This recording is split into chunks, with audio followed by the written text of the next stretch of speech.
In the late 1930s and early 1940s, as Europe descended once again into a war that seemed destined to reshape the world, military observers from every major nation agreed on one thing: Germany possessed the finest artillery doctrine on earth. It was fast, flexible, and tightly integrated with the lightning strikes of blitzkrieg. German forward observers traveled with tanks, calling fire with near-instant coordination. Their 105mm field guns and legendary 88mm dual-purpose cannons crushed enemy defenses with terrifying precision. In contrast, the United States Army, still shaped by the slow grinding methods of World War I, relied on outdated firing tables, scattered command structures, and calculation techniques that consumed precious minutes. Hitler looked at American artillery and dismissed it with a sneer. He called it clumsy, mathematically backward, and unsuitable for mobile war, a relic of an earlier generation facing the most modern army in the world. What he did not know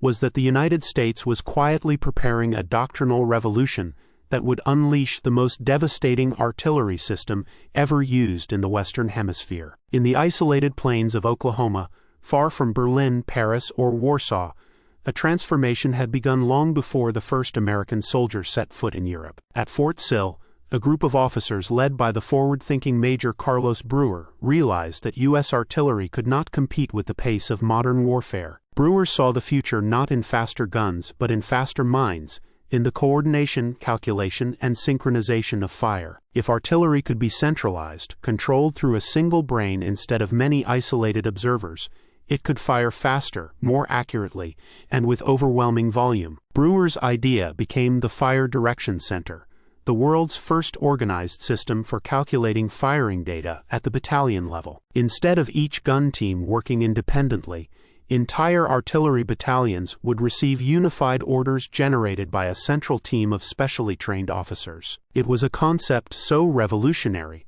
that even some American commanders resisted it, but Brewer insisted that the old system had to die. Mobility without coordination was chaos. Power without speed was useless. If artillery was to win the next war, it had to be as fast as blitzkrieg. To solve the mathematical delays that plagued artillery since the Great War, another breakthrough emerged from Fort Sill: the Graphical Firing Table, invented in 1940 by Captain Abbott Burns. Previously, calculating a firing solution could require more than a dozen manual steps, checking wind drift, powder temperature, barrel wear, elevation angles, and time of flight corrections. Burns simplified this into a system of sliding scales and pre-computed curves that allowed trained operators to reach accurate firing solutions in under 3 minutes. What had once taken 15 to 20 minutes, time in which entire platoons could be wiped out, now took less than 180 seconds. Brewer's FDC and Burns's firing table fused into a new formula: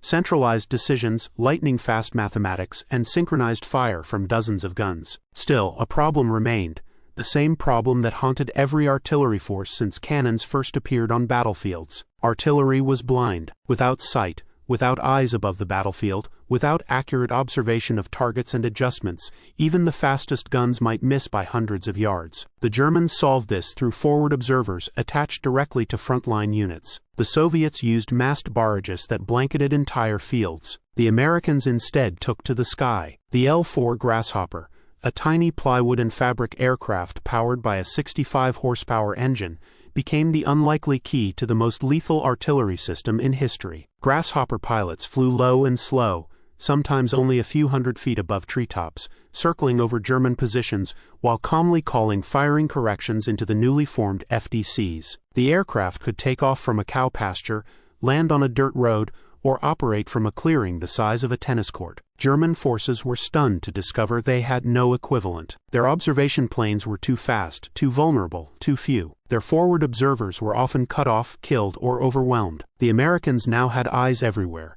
and those eyes fed a machine built for speed. When the United States finally landed in Normandy in June 1944, the stage was set for a collision between Hitler's old assumptions and the new American reality. The hedgerow country of Normandy became a claustrophobic nightmare. Thick earthen walls, some centuries old, carved the countryside into a maze. Defending German units used the terrain better than any battlefield in Europe. Machine guns, mortars, and the dreaded 88s were placed behind hedges, invisible until they opened fire. American infantry found themselves pinned down again and again. Tanks could not see. Patrols walked directly into kill zones. The once mocked American artillery now faced its first great test, and the Germans were about to witness something they had never expected. The fire direction centers activated across Normandy began to perform at a level no army had ever achieved. Infantry companies under fire could call for support, and in less than 3 minutes, entire battalions responded. The hedgerows that had been perfect defensive terrain for the Germans became choked with explosions. A single call from a forward observer could bring down dozens of guns, firing with such precision that even veteran Wehrmacht officers admitted their shock. One German diary recovered near St. Lo read simply, "The American guns strike like a hammer. They arrive before we can react. There is nowhere to hide." Then came Operation Cobra, the breakout plan designed to smash the German line south of St. Lo and finally open a path into the French interior. On July 25, 1944, the United States unleashed one of the most concentrated bombardments in Western history. 1,500 guns lined up behind the American front, synchronized with bomber strikes overhead. The artillery opened with a rolling barrage that did not simply weaken German defenses, it annihilated them. The ground shook so violently that observers described the earth rippling like a storm on water. German units of Panzer Lehr Division, considered one of the best formations in the Wehrmacht, were caught in the blast. Survivors reported tanks flipped on their sides,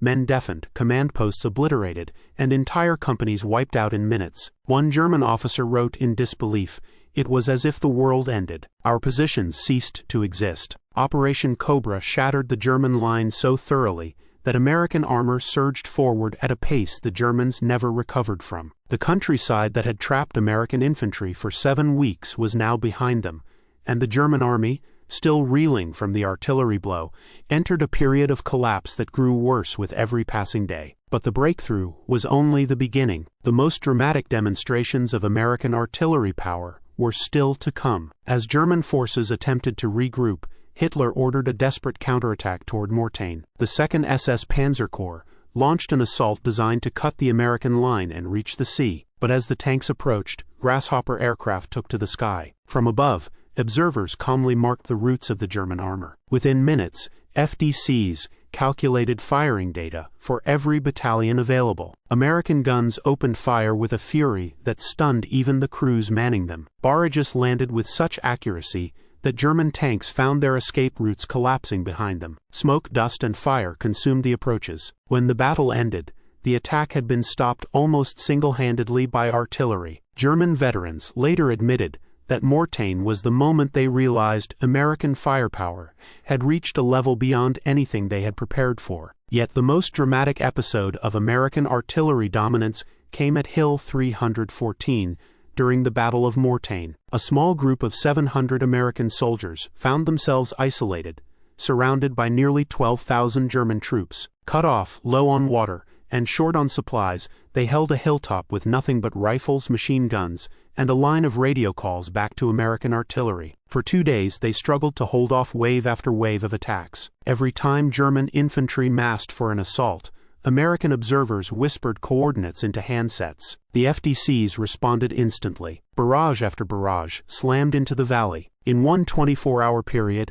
artillery fired more than 14,000 rounds, nearly 1 round every 6 seconds, keeping the defenders alive. German attacks never broke the line. When relief finally arrived, the hill was littered with destroyed equipment and bodies. The survivors, exhausted but unbroken, credited one thing above all: American artillery. The Germans had nothing equivalent to the FDC. Their observers could not coordinate massed fire at the same speed. Their guns could not switch targets in seconds. And as ammunition shortages worsened, they could not sustain the volume of fire the Americans produced. The Wehrmacht, which once prided itself on flexible forward-observed artillery, now found itself outmatched by a system designed not for individual brilliance, but for synchronized industrial-level destruction. As American forces advanced, the contrast only grew more extreme. The Germans fired sporadically, desperately, often blindly. The Americans fired precisely, relentlessly, and with overwhelming weight. By late summer 1944,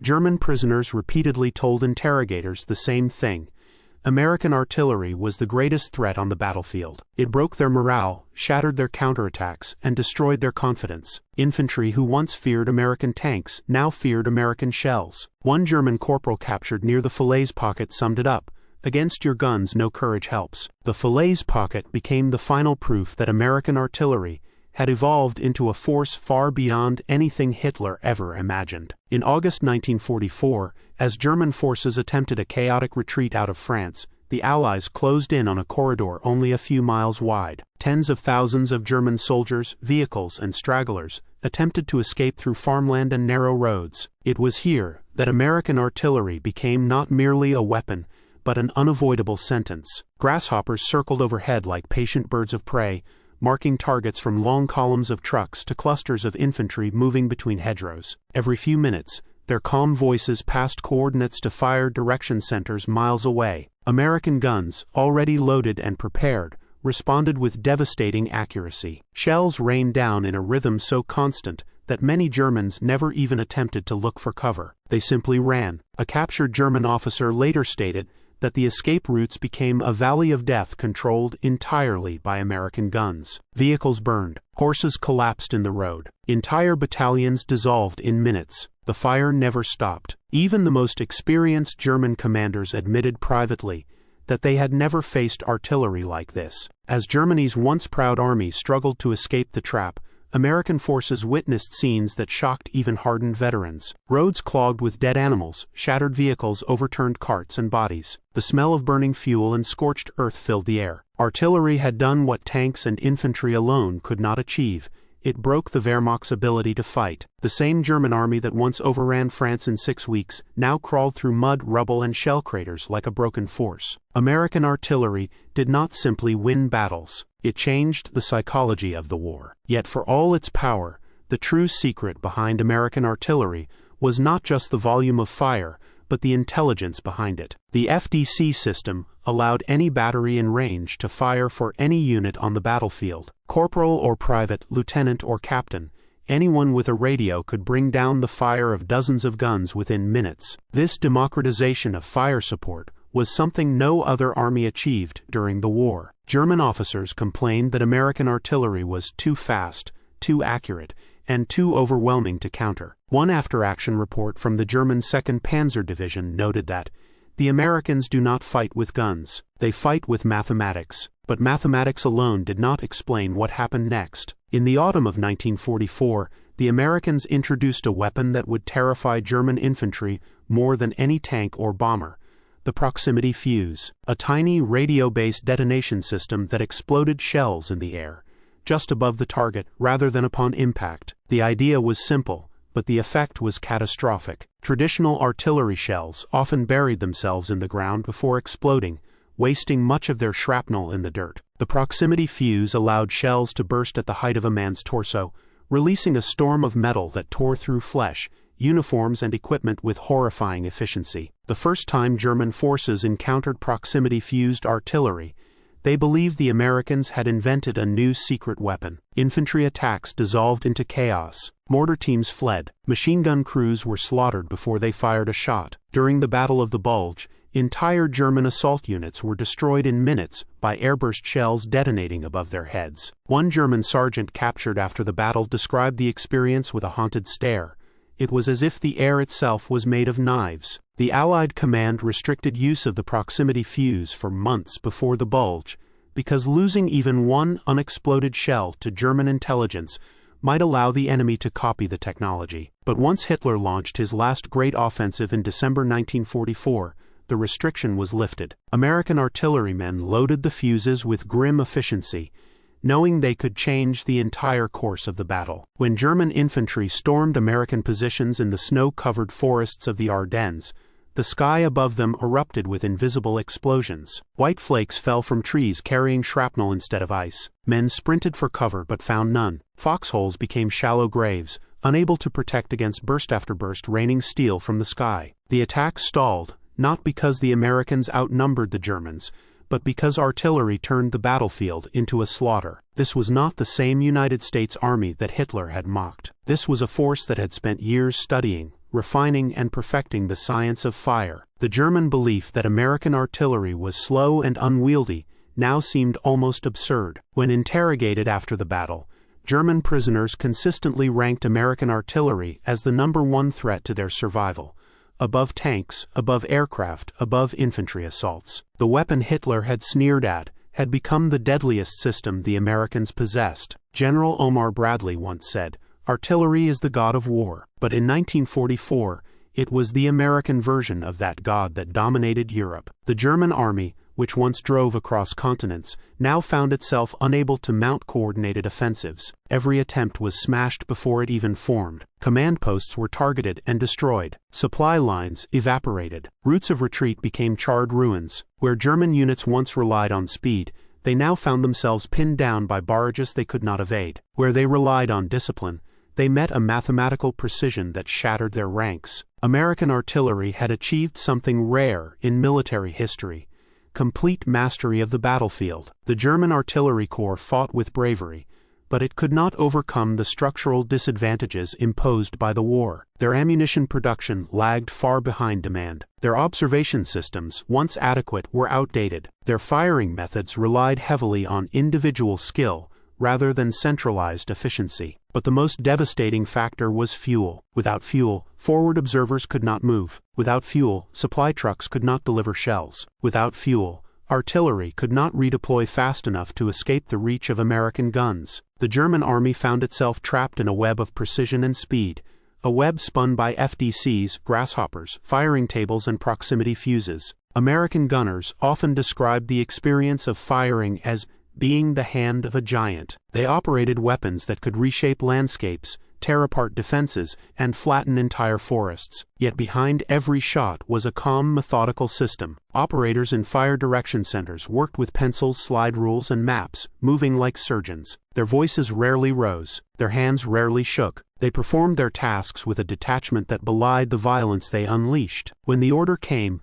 they nodded calmly, passed coordinates to batteries, and allowed physics to do the rest. It was war reduced to a science. As the Allied armies pushed eastward, the German soldiers who survived the Normandy campaign carried with them a deep respect and deep fear for American artillery. They whispered warnings to new recruits. They prayed for cloud cover to block grasshoppers. They avoided open fields. They scattered even at the suggestion of incoming fire. A veteran from the 352nd Infantry Division later wrote, "We dreaded the American guns more than anything. Their fire never missed." The irony was crushing. Hitler, who once boasted that German artillery was superior in every way, lived long enough to witness the collapse of the very army he believed unbeatable. His assumptions had blinded him. His contempt had cost him the war long before Berlin fell. While he dismissed American artillery as obsolete, the United States built the most advanced, synchronized, and devastating fire support system in existence. It was a triumph of engineering, doctrine, and adaptation, the three qualities the German high command believed Americans lacked. What happened in France in 1944 was not simply a military defeat for Germany. It was an intellectual defeat, a doctrinal defeat, a defeat that proved modern war would no longer be decided only by bravery, or even by technology alone. It would be decided by systems, by the ability to coordinate, calculate, and communicate faster than the enemy could react. When German commanders reviewed the battles of Normandy, Mortain, Falaise, and the Ardennes after the war, their conclusions were remarkably consistent. They did not attribute their defeat solely to American tanks or aircraft or numbers. They pointed to one thing above all: the speed, precision, and volume of American artillery. It had become the defining force of the Western Front. Marshal Gunther Blumentritt wrote after the war, "The Americans had achieved what we believed impossible: artillery that could move faster than our tanks." His words were not praise, they were resignation. And yet, the transformation of American artillery did not happen overnight. It was the result of years of quiet work unseen by Hitler, unrecognized by most generals, unnoticed even by many American soldiers, until the shells began to fall. The revolution at Fort Sill, the adoption of FDCs, the innovation of the Graphical Firing Table, The arrival of the L-4 Grasshopper, the introduction of the proximity fuse, each piece mattered. Each piece shaped the battlefield, and each piece contributed to the destruction of Hitler's armies across France. The men who served the guns often felt they were not the heroes of the war. They were not in the photographs raising flags or storming beaches. They were not the ones charging enemy trenches. They sat behind maps and radios, or stood beside cannons, listening for orders, loading rounds, pulling lanyards. But their impact was unmistakable. The infantry could not advance without them. Tanks could not maneuver. Air power could not hold ground. Artillery was the backbone of the Allied advance, the silent force that spoke only in thunder. Even today, the legacy of American artillery in World War II remains one of the most impressive achievements of modern military history. It was not flashy. It did not seek glory. It simply worked, relentlessly, mechanically, perfectly. And when the dust settled over France, it left behind a landscape scarred by craters and wreckage, a German army in ruins, and a legacy that continues to shape the doctrine of armies around the world. By the time the Allies reached the German border, the verdict was already clear. Hitler had made one of the greatest miscalculations of the war. What he once called clumsy had become the weapon that turned his armies into dust. As autumn faded into winter in 1944, the American artillery system that had shattered German defenses in France faced its greatest test, the largest battle the U.S. Army would fight in World War II, the Battle of the Bulge. Hitler's final gamble, a last desperate attempt to break the Allied front and split their armies in two, depended on surprise, weather, and the rapid advance of German armor through the Ardennes. What Hitler did not count on was that the same artillery system he mocked would once again stand between his armored columns and victory. The offensive began on December 16, 1944, with a ferocity that stunned the Allies. Heavy fog grounded Allied aircraft. Snow and sleet blocked visibility. German infiltration units cut communication lines. For the first 48 hours, chaos rippled across the front. American infantry were overrun, towns fell one by one, and roads clogged with retreating units. But in the midst of this chaos, one arm of the U.S. military remained functional: artillery. While infantry stumbled back and armor regrouped, the fire direction centers stayed online, still able to coordinate fire missions even when frontline units could not see more than a few meters ahead. The enemy that had relied on clouds to hide from Allied aircraft now found itself hunted by artillery it could not escape. In the forests around Bastogne, where the 101st Airborne Division held fast under siege, American artillery became the lungs that kept the defenders breathing. Every time German infantry formed up for an assault, hidden radio operators relayed their positions to the FDCs buried deep in the woods. Snow-covered howitzers, their crews shivering from cold and exhaustion, loaded shell after shell, firing into the blizzard. German prisoners would later admit that the fog, which they believed would protect them, had instead become their prison. They could not see the guns. They could not target the observers. They could only hear the shells. It was during this battle that the proximity fuse proved its worth beyond all doubt. Shells bursting overhead shredded formations before they could even raise their rifles. German commanders watching from behind their lines described the snow exploding upward in fountains of shrapnel, as if invisible bombs were bursting in midair. Survivors crawled through drifts of snow stained black and red. In some units, entire platoons were erased. One German officer wrote after the war, "No soldier could survive the American airbursts. They knew exactly where we were, even in the storm." In the siege of Bastogne, the defenders' famous refusal to surrender, summarized by General Anthony McAuliffe's single-word reply, "Nuts," was only possible because artillery kept the enemy from closing in. When German tanks tried to enter the town's approaches, American gunners poured shells onto them from hidden positions. When infantry tried to break through the perimeter, the snow lit with the flash of explosions. Even when supplies ran dangerously low and wounded soldiers filled makeshift hospital wards in basements and barns, the beat of American guns never stopped. It was the rhythm of survival. Meanwhile, across the Ardennes, American artillery played a decisive role in counterattacks that ultimately closed the German breakthrough. At the Elsenborn Ridge, an American stand became legendary, not for tanks or infantry but for fire support. German assault units pushed again and again toward the ridge, believing they could overwhelm the defenders through sheer force. But every push met an impenetrable wall of artillery fire. Grasshoppers flew where weather allowed, and when they could not, ground observers risked their lives to track German movement. By the time the fog lifted, The area before the ridge was a graveyard of scorched trees, broken armor, and abandoned weapons. German officers described Elsenborn as a fortress made of explosions. The more the Germans committed,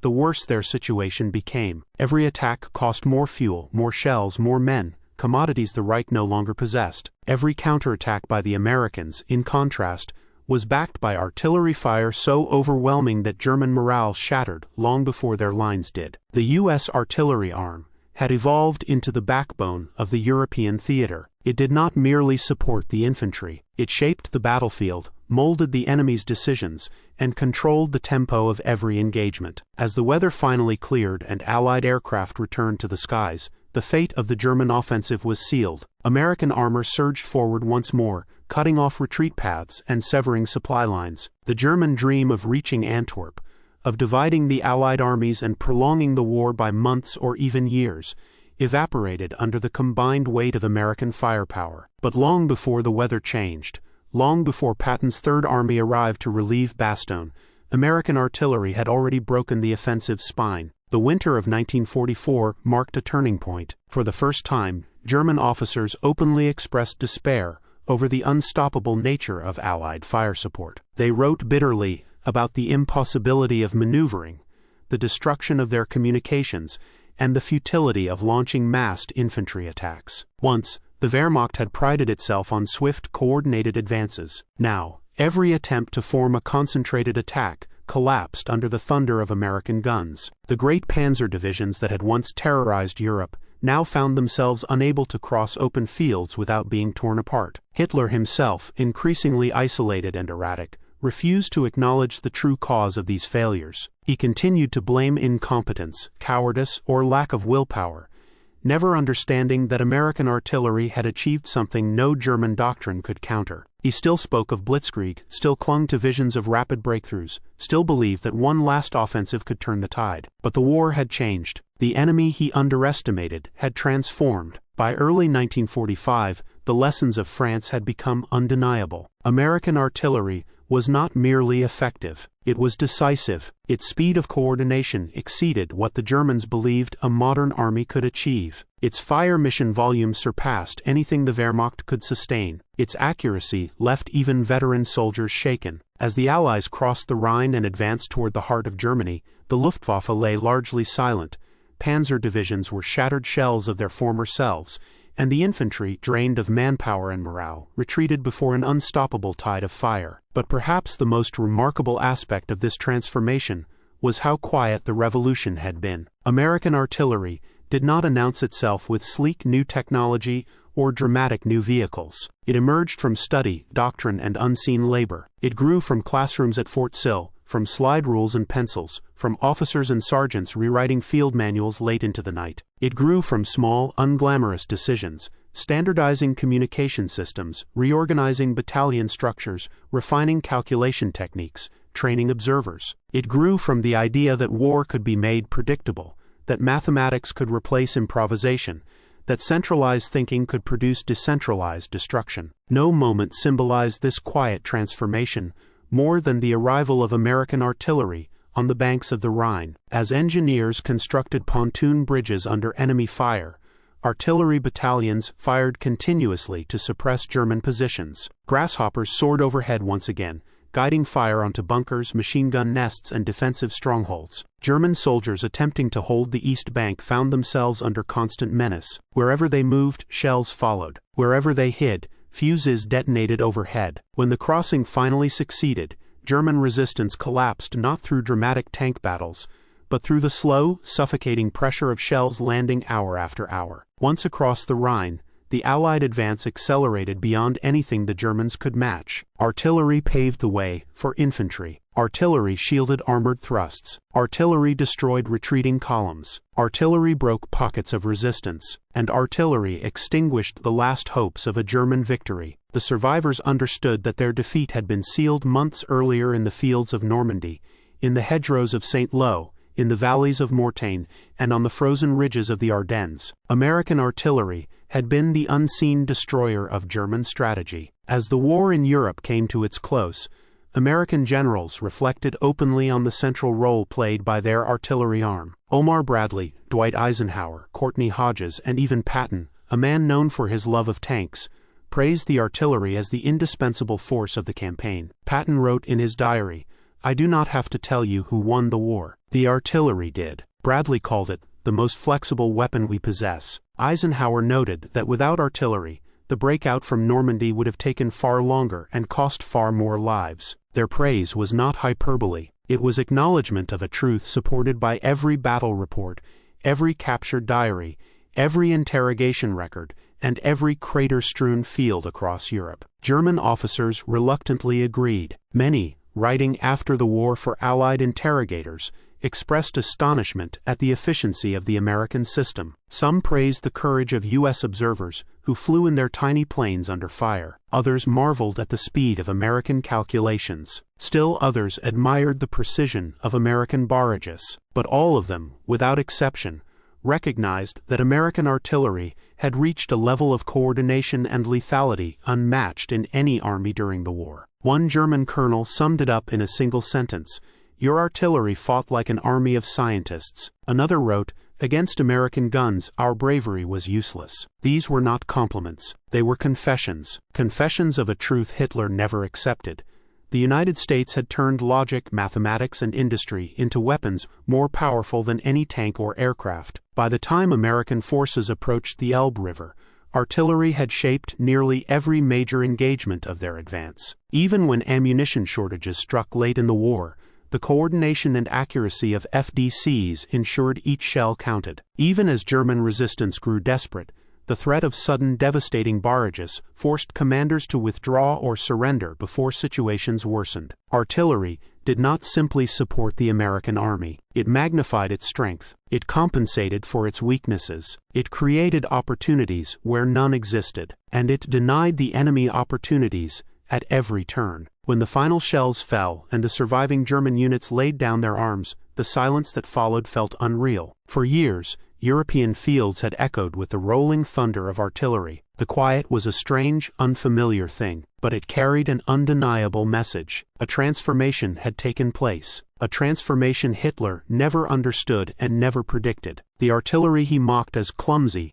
had become the force that shattered his armies. The system he dismissed as slow had become the fastest, most coordinated fire support network in the world. The doctrine he belittled had evolved into the war-winning science that crushed the Wehrmacht across France and beyond. This was not a triumph born of luck or chance. It was a triumph born of intellect, discipline, adaptation, and a national willingness to rethink everything it believed about war. It was a triumph written not in glory, but in precision. As the Allied armies pushed deeper into Germany in early 1945, the role of American artillery shifted once more. What had begun as a desperate attempt to counter German tactical superiority in North Africa and Italy, had evolved into a refined system of total battlefield control in France. Now, approaching the Reich itself, American gunners faced a different kind of warfare: urban combat, river crossings, forest fighting, and the final frenzied counterattacks of a collapsing enemy. Yet in every one of these scenarios, artillery continued to define the shape and speed of the Allied advance. In the dense woods of the Hurtgen Forest, one of the most brutal and ill-fated campaigns of the Allied war effort, American infantry fought in terrain that seemed to swallow sound and light. Trees exploded under incoming German fire, splintering into lethal shards. Mud sucked at boots. Cold seeped into bones. The forest was a maze of ravines and hidden bunkers. But even here, where visibility was often no greater than 20 meters, the American artillery network continued to function. Observers used any high ground they could reach: church towers, logging clearings, temporary observation posts carved into hillsides. The Graphical Firing Table and Fire Direction Center system allowed gunners to fire missions into the forest with surprising accuracy, despite the terrain's tendency to distort sound and hide enemy movement. German defenders soon realized that even in the forest, where they believed their defensive doctrine would dominate, the Americans could bring fire upon them quicker than they could prepare counterattacks. Bunkers that had taken days to reinforce were destroyed in minutes. Mortar teams that attempted to harass American lines were silenced by massed fire missions. Every attempt to rotate fresh troops into the line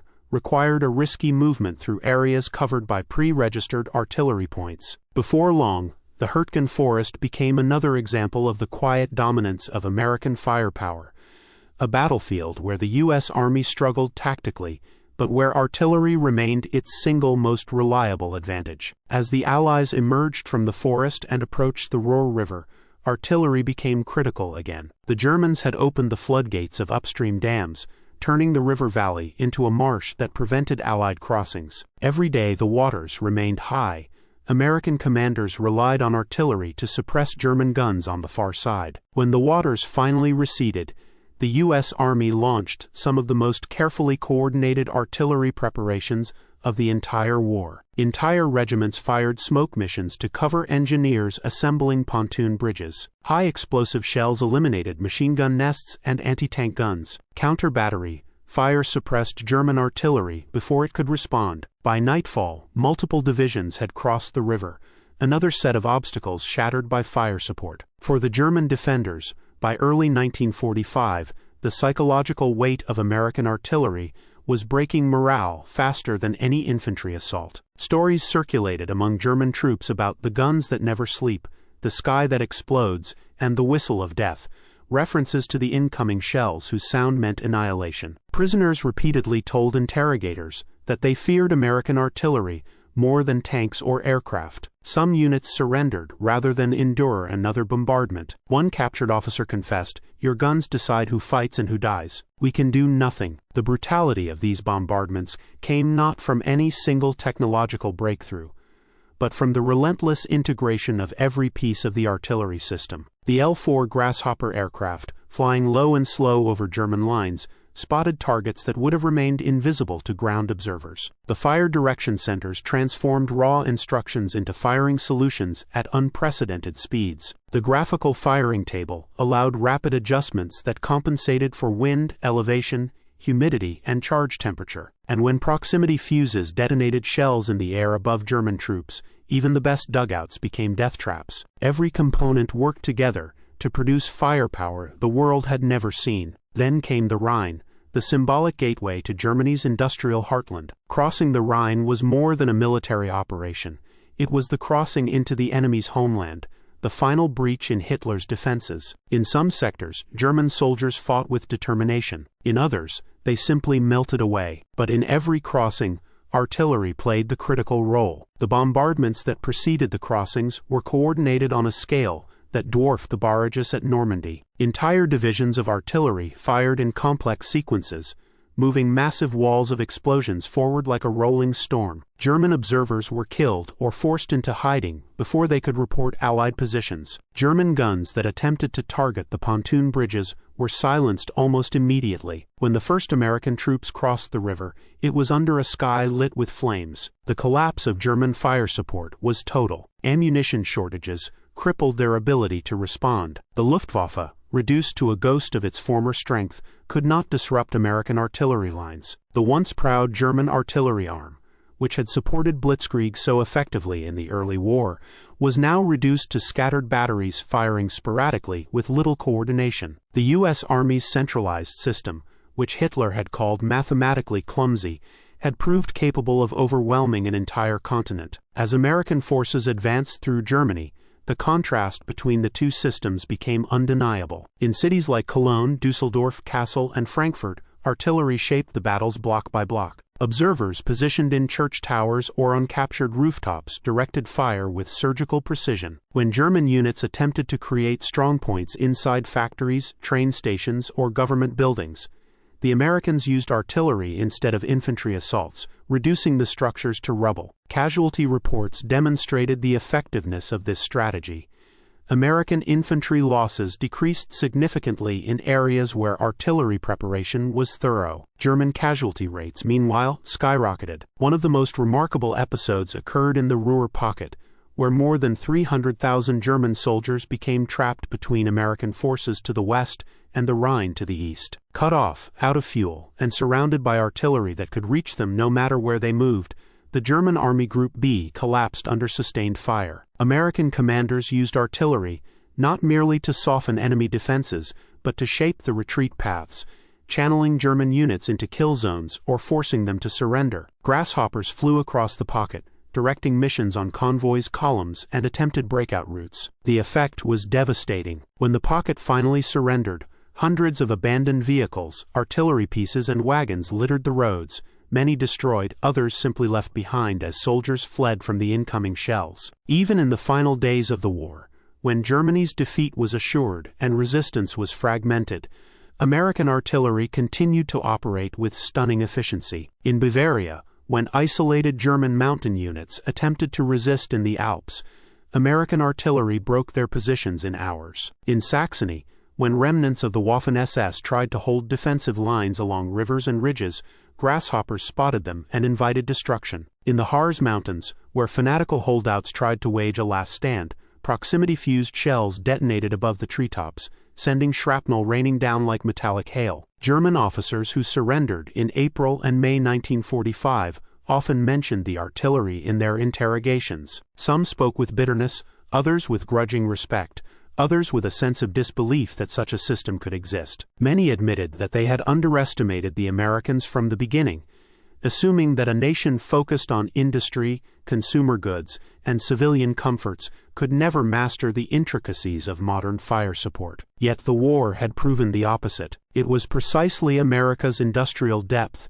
mathematical rigor, and logistical power that enabled its artillery to reach levels that Germany's theoretically superior doctrine could not match. When victory in Europe was declared, and American soldiers began processing the end of a conflict that had consumed years of their lives, artillery units quietly packed their guns and equipment. They received fewer headlines than tank crews, fewer monuments than paratroopers, fewer legends than fighter aces. But their contribution was no less decisive. The fire missions they executed, the calculations they performed, the barrages they coordinated, these shaped the course of the war in ways that statistics alone cannot capture. In the decades that followed, military historians consistently returned to the same conclusion: that American artillery, more than any other arm of the U.S. Army, determined the outcome of the European campaign. From Normandy to the Ardennes, from the Ruhr to the Rhine, from the Siegfried Line to the heart of Germany, artillery provided the constant pressure that wore down the Wehrmacht. It enabled breakthroughs, prevented counterattacks, shielded infantry, destroyed armored thrusts, and shattered the morale of German soldiers. It was the silent force behind every major triumph. Hitler never understood this. Even in his final days in the bunker,